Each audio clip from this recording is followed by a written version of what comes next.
The day you begin. There will be times when you walk into a room and no one there is quite like you.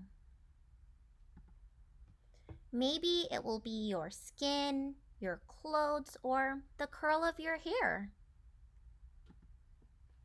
There will be times when no one understands the way words curl from your mouth, the beautiful language of the country you left behind.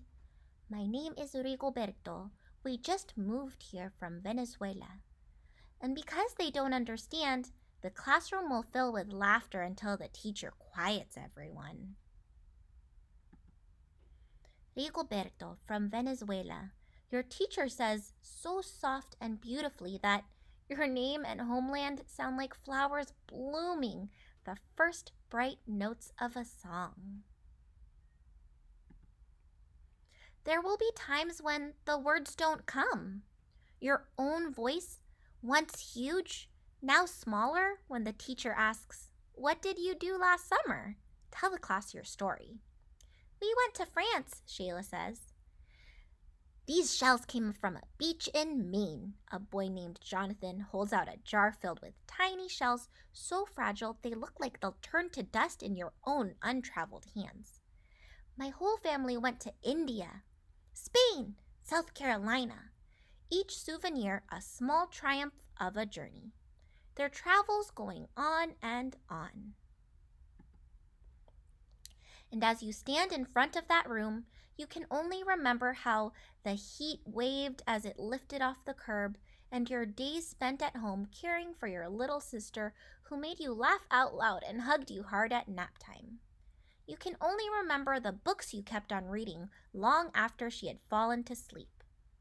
And in that room, where no one else is quite like you, you'll look down at your own empty hands and wonder, what good is this when other students were flying and sailing and going somewhere?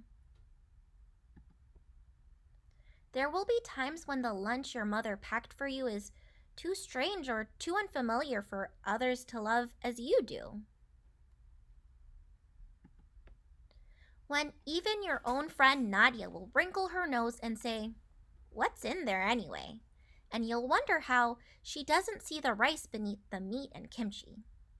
You'll wonder why she doesn't remember that rice is the most popular food in the world.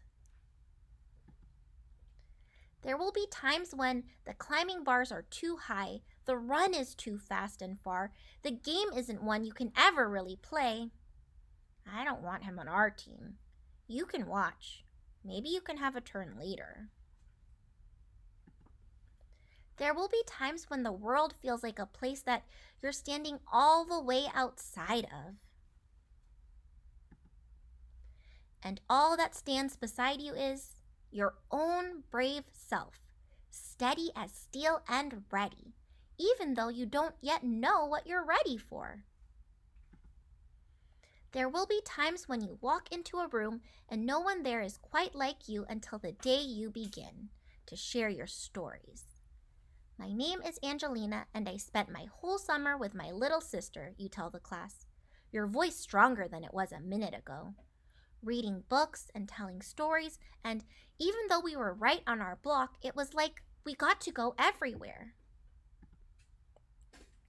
"Your name is like my sister's," Rigoberto says. Her name is Angelina, too. And all at once, in the room where no one else is quite like you, the world opens itself up a little wider to make some space for you. This is the day you begin to find the places inside your laughter and your lunches, your books, your travel, and your stories, where every new friend has something a little like you, and something else so fabulously not quite like you at all.